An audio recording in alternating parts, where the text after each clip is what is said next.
Kamu pernah nggak ikutan satu gerakan memboikot sesuatu? Kalau pernah, boleh dong ceritain kamu memboikot apa dan hasil akhirnya seperti apa? Apakah sesuai dengan harapan kamu atau nggak? Jadi pause dulu videonya, tulis di kolom komentar, baru kita lanjut ngobrol lagi.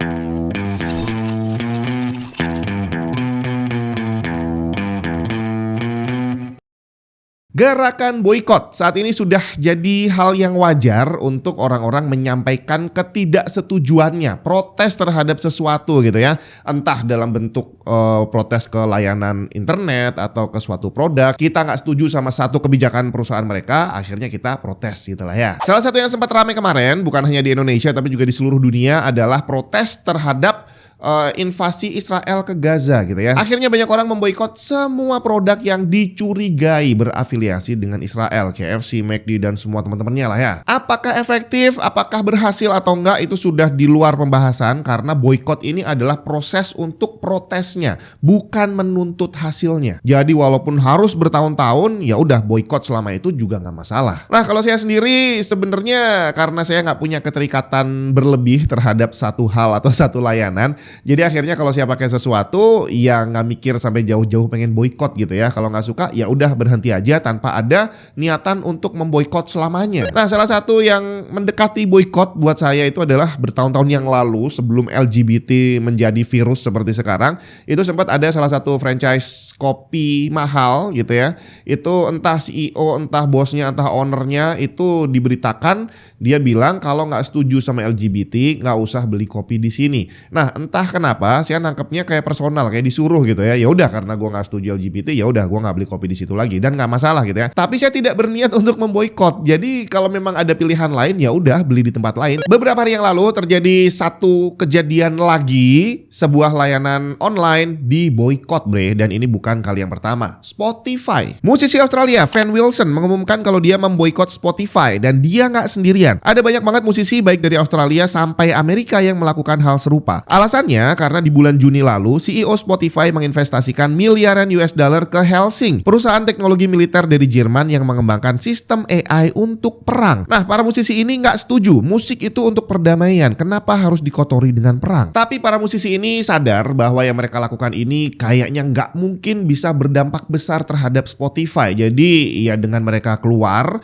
dan mungkin beberapa pendengarnya juga ikutan cabut, mungkin nggak akan berpengaruh ke Spotify secara performance keseluruhannya gitu ya. Jadi sekali lagi balik seperti pernyataan di awal bahwa boikot ini bukan untuk memaksakan hasil tapi sebagai cara untuk menunjukkan protes, ketidaksetujuan. Tinggal apakah nantinya bakal ada dampaknya? Apakah Spotify akan merubah kebijakan mereka? Pernah kejadian di tahun 2022, waktu itu masih zaman Covid. Muncul protes terhadap podcastnya Joe Rogan di Spotify yang dinilai menyebarkan informasi salah tentang Covid. Terjadi semacam boikot di mana dikabarkan banyak artis cabut dari Spotify dan banyak user yang mengansap Joe Rogan. Perdebatan muncul tentang bagaimana tanggung jawab platform seperti Spotify jika ada misinformasi seperti itu. Tapi pada akhirnya tidak ada yang terjadi. Spotify tetap rame, bahkan premium usernya semakin bertambah. Bahkan bukan hanya Spotify, Joe Rogan yang disebutkan kehilangan subscriber malah bilang bahwa gara-gara kasus tersebut, jumlah total subscribernya malah bertambah banyak. Tapi bukannya tidak melakukan apa-apa, CEO Spotify, orang yang sama yang barusan diboikot lagi, saat itu bilang bahwa Spotify sedang berusaha untuk menjaga keseimbangan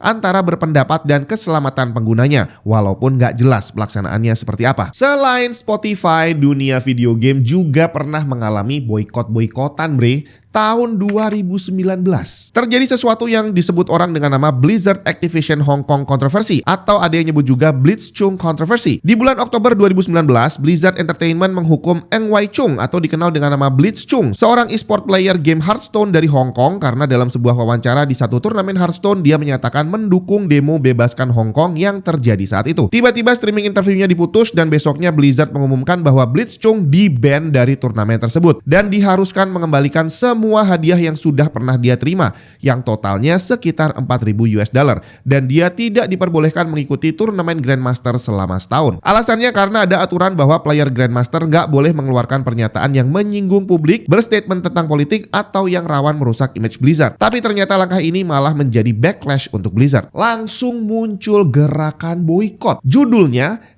#BoykottBlizzard yang langsung trending di Twitter saat itu. Gilanya gerakan boykot ini diikuti oleh banyak orang dari dari berbagai kalangan, mulai dari community member, pro player, para pekerja profesional, bahkan sampai pemerintah Amerika Serikat menulis pernyataan resmi untuk Blizzard. Tanggal 18 Oktober 2019, sebuah surat yang ditandatangani beberapa US senator dan anggota Kongres dipublikasikan. Mereka mempertanyakan keputusan Blizzard dan meminta hukuman terhadap Blitzchung dibatalkan. Banyak player Hearthstone yang menyatakan berhenti memainkan gamenya, bahkan ada yang berlanjut hingga ajakan boykot dengan menghapus akun Battle.net, hingga pemain World of Warcraft yang menghentikan subscription-nya. Bahkan gerakan protes juga muncul dari dalam. Karyawan Blizzard kabarnya juga melakukan aksi walkout menentang keputusan Blizzard tersebut. Nah, kali ini boykotnya langsung kelihatan dampaknya, karena 5 hari setelah penjatuhan hukuman tadi, Presiden Blizzard J. Allen Brack menulis bahwa setelah melakukan review, mereka merasa hukuman terhadap Blitzchung tidak adil. Hukumannya sendiri bukannya dihapuskan, tapi dikurangi, bre. Jadi yang paling penting nih, status dia sebagai juara dikembalikan lagi dan duitnya juga nggak perlu dibalikin.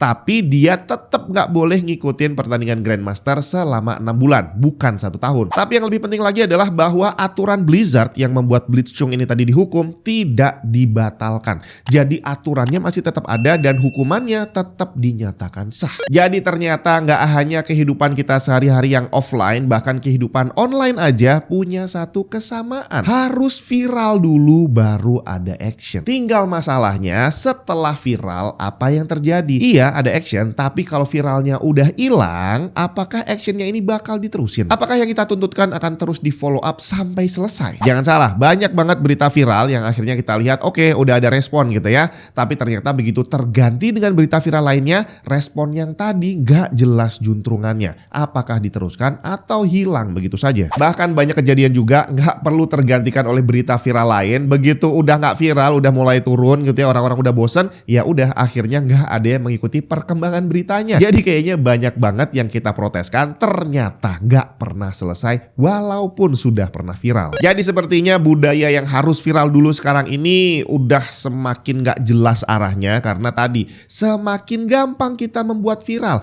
Hari ini viral dapat respons, ternyata 2 hari kemudian ada berita viral yang baru. Dan tidak menutup kemungkinan juga bahwa berita-berita viral ini ada yang buat, bre. Atau bisa saja ada pihak-pihak tertentu yang mencoba mengambil keuntungan dari keviralan ini. Istilahnya memancing di air keruh. Atau ada lagi jadi pahlawan kesiangan. Seperti kasus Blizzard yang barusan saya ceritain, ternyata ada pihak tertentu yang mencoba pansos, bre. Seperti Epic Games yang tiba-tiba menyatakan bahwa mereka mendukung semua orang untuk mengekspresikan pandangan politiknya. Mereka bilang nggak akan menghukum player Fortnite kalau sampai berbicara tentang topik seperti Blitzchung. Ada aja ya. Tapi yang jelas ya itu tadi, mau boykot, mau demo, hasilnya nggak selalu bisa sesuai dengan harapan kita. Bahkan ada banyak sekali yang seolah-olah direspons tapi ternyata dibiarkan begitu saja. Jadi gimana nih menurut kamu? Apakah kira-kira ada cara protes yang lebih efektif dibandingin boykot atau demo? Jadi bukan hanya dibikin viral, tapi gimana caranya kita bisa tahu apakah kasusnya benar-benar selesai atau enggak?